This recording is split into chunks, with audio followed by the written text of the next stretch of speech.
Hola, buenas tardes, ¿cómo está? Muy bien, ¿y usted? Bien, gracias. ¿Cuál es su nombre? Yo soy el oficial López. López, muy bien. ¿Usted pertenece al área de UMAG o...? Sí, yo soy un oficial en el departamento de OMAC. Ok. Si nos quisiera, por favor, decir cómo es el proceso para ser un policía, al menos en esta área. ¿Es diferente a la de Guanache? El estado de Washington tiene un estándar para ser policía en todo el estado. Requiere un examen físico en el cual se mide las capacidades físicas de una persona. Hay un examen escrito que también todos los oficiales que recién empiezan necesitan tomar. Hay un examen obviamente de antecedentes que data de toda la vida de la persona. Existen es una serie de varios exámenes. Después de eso también hay un examen psicológico, un examen de polígrafo, entrevistas, una serie de entrevistas, a veces son 2 o 3 entrevistas con diferentes grupos, y es nada más el principio para poder obtener una oferta condicional. Ya después de eso vienen las academias, vienen los tiempos probacionales para poder comenzar a estar como oficial solo. Entonces es un proceso de aproximadamente 2 años, desde el momento que uno solicita hasta el momento que uno acaba la academia y sale uno del tiempo probacional. ¿En ese tiempo se les paga? No el proceso de solicitud, pero sí en el proceso de cuando ya está uno en la academia. Cuando ya está uno en la academia, ya el departamento está obligado por ley a pagar la retribución. ¿Cuál es la edad mínima para ingresar a la academia o a solicitar ser policía? Hay diferentes rutas. La edad mínima tiene que ser la federal, que viene siendo 21, por la cuestión de que las personas deben portar armas, pero en el momento de graduación es 21 años. Pueden tener 20 años en el proceso de la academia. Hay algunas agencias que pueden contratar, como el departamento del sheriff, por ejemplo, contratan a personas que están en el departamento de correcciones a una edad más temprana. A los 18 años ya pueden contratarlos y de esa manera agarran experiencia para después brincar al patrullaje. Okay. ¿Y la edad máxima que se le acepta a una persona? No hay una edad máxima en el estado de Washington. A nivel federal sí existe una edad máxima de 56 años, creo, 57 años a nivel federal, pero en el estado de Washington no hay una edad máxima. Obviamente ese es un trabajo para jóvenes, creo yo.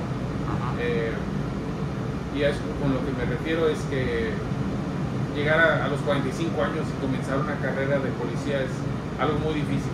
Entonces requiere de una experiencia joven, porque tiene que lidiar con muchas cosas físicas también.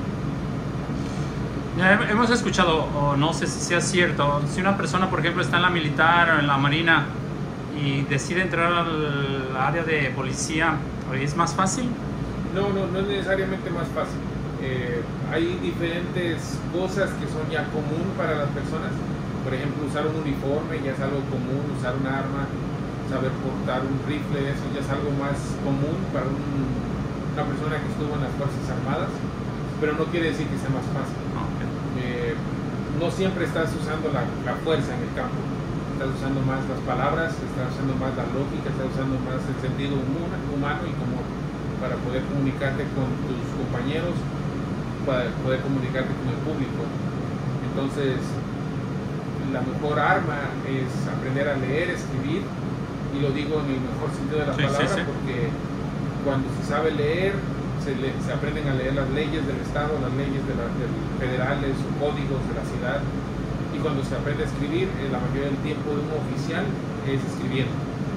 No estamos todo el tiempo sacando una pistola, estamos el 90% del tiempo escribiendo y patrullando.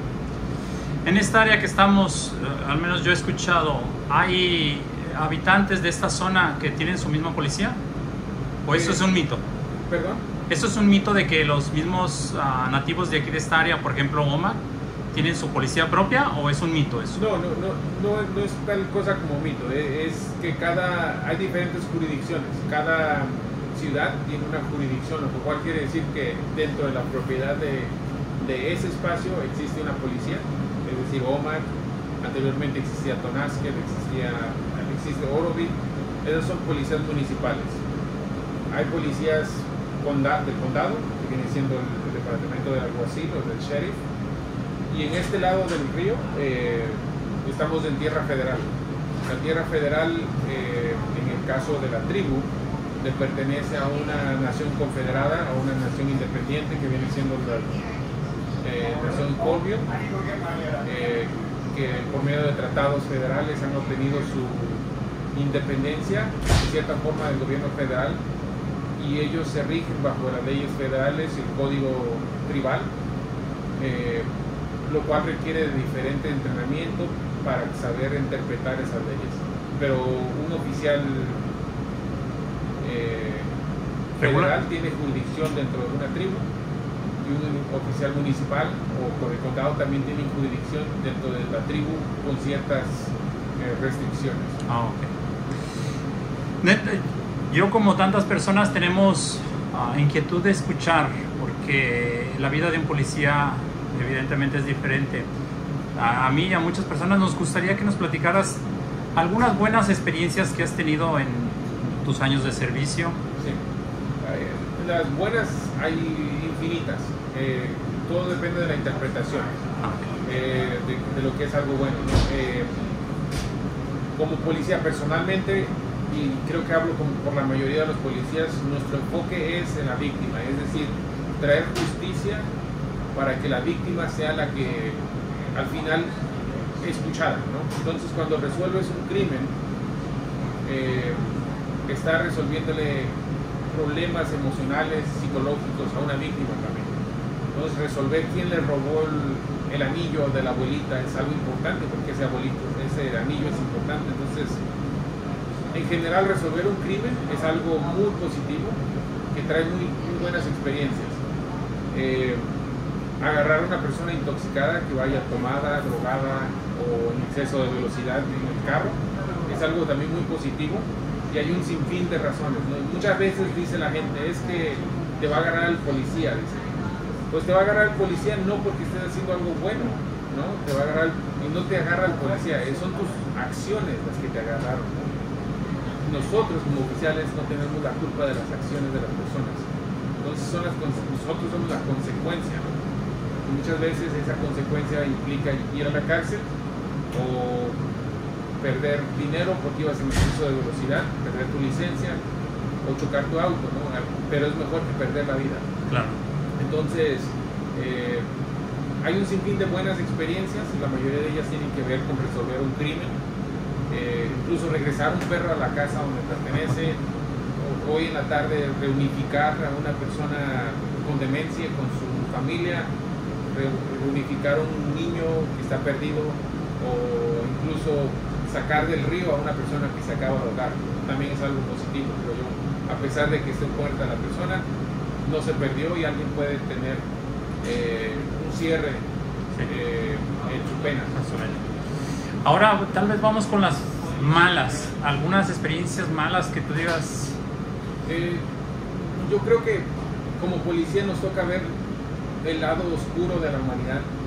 Nos toca ver suicidios, nos toca ver violaciones de jóvenes, hombres y mujeres, nos toca ver violencia, nos toca ver cómo la falta de cultura lleva a una desensibilización del crimen, es decir, hay una apología del crimen, las personas comienzan a idolatrar a las personas equivocadas con cierta música, con ciertos corridos, sin antes identificarse a sí mismos como personas de cultura positiva. Entonces, para mí esas son las malas experiencias, cuando una cultura se comienza a identificar con lo negativo de ellos mismos, eso es lo malo.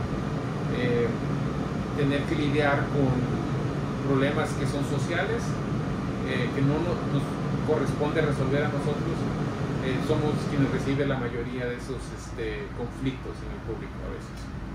Tanto en las buenas como en las malas experiencias, ¿son diferentes sentimientos y satisfacciones? Claro que sí. Obviamente hay días donde llegar a casa es difícil porque tiene que ver a la familia después de haber recogido a un muerto, por ejemplo, o después de haber resuelto o comenzar a resolver un crimen sobre diferentes tipos de cosas asquerosas que la mayoría del pueblo, pues de la gente jamás debería confrontar. Entonces nosotros nos toca verlo de primera mano. Yo que soy de México y que ojalá y muchas personas estén viendo el video en México y en otras partes del mundo, desgraciadamente no todos los policías en México, pero hacen algo o un delito y es el famoso la mordida. A ver, te doy tanto, me dejas ir. Y pasa, desgraciadamente. ¿Qué tan preparado está en la academia para que policías en Estados Unidos no suceda eso? Claro, bueno, obviamente hay corrupción en todo tipo de agencias, ¿no? A niveles federales, estatales, locales y en todo país, ¿no? México no es la excepción. Como oficiales nosotros, yo creo, por eso es que pasamos tantos niveles de prueba, ¿no? De psicología, nuestras finanzas, todo eso también son parte de eso. Yo creo que pierde más un policía al aceptar una pequeña soborno, mordida, y ya no se puede hacer el trabajo de la misma manera. Ya no puede uno llegar al día con día, es decir, ser justo y su conciencia. La conciencia sigue ahí, y hay quienes pueden perder la conciencia, pero como individuo, como oficial individual, no puedes perder esa conciencia porque ya no puedes ejercer la ley de la misma manera. ¿Sucede muy seguido ese evento? No. Aquí, localmente, yo diría a nivel regional no existe ese tipo de conflicto. ¿Te ha pasado alguna vez que te digan? La gente me quiere ofrecer, claro, me han ofrecido, pero esa persona fue a la cárcel. Eso es lo que iba. ¿Qué sucede con esas personas? Hay leyes a niveles como de crimen de color cuello blanco que le llaman, que sí que tienen eso como parte de la ley estatal, ¿no? Pero en el caso a nivel oficial, así en mi nivel, no existe tanto esa ley que se pueda aplicar tanto a la gente. Pero cuando ya tienes otro crimen que ya comenzaste a investigar, muchas veces tienes tu propia, no sé cuál es la palabra, tienes la opción a veces de ejercer la ley o de decir, ¿sabes qué? No lo vuelvas a hacer y te vas. Sin ningún tipo de infracción, pero no un arresto. Un crimen es un crimen y se tiene que hacer el trabajo. Una infracción, por ejemplo, en mi caso, el referente que hago era una persona que iba tomada, me ofreció dinero para que no lo arrestara y obviamente estaba tomado. Yo no voy a arriesgar la vida del público primero por nada, ¿no? Yo no voy a arriesgar la vida del público porque me hizo un arresto. Y número 2, no voy a arriesgar mi carrera porque acepté un soborno de ese tipo. Y no solamente eso, no voy a arriesgar mi ética como oficial. Yo sé que estás muy ocupado. Por último, tu comentario hacia el público, hacia las personas que pudieran estar viendo este video como policía. Depende sería el mismo. Sería el mismo si están aquí, si están en Latinoamérica. Cuando digo aquí es Estados Unidos, ¿no? Yo creo que cuando uno va a un nuevo lugar, sea donde sea el lugar, ya sea en una región de México o en Europa, hay leyes regionales, leyes que son bien conocidas allá y como extranjero o como visitante se tiene uno que adaptar a esas leyes, ¿no? Sean justas o no, hay un proceso para cambiarlas. Pero intentar discutir en la carretera o en la calle lo que está correcto o no está correcto a veces no es el lugar apropiado. Para eso existen sistemas jurídicos y una persona puede hacer argumento positivo o negativo de la ley basado en el nivel educativo que tenga. Entonces mi argumento aquí es de que entre más educada esté la sociedad, menos necesidad existe de un involucramiento policíaco. Es decir, nosotros somos la fuerza más visible del Estado, por tal razón somos quienes ejercemos la ley cuando el Estado alcanza el conflicto de esa sociedad. Pero si tienes a un grupo, un pueblo educado, incluso el Estado sale sobrando. Así es. Pues muchas gracias por tu tiempo. A usted. Que estés muy bien. Igualmente, hasta luego.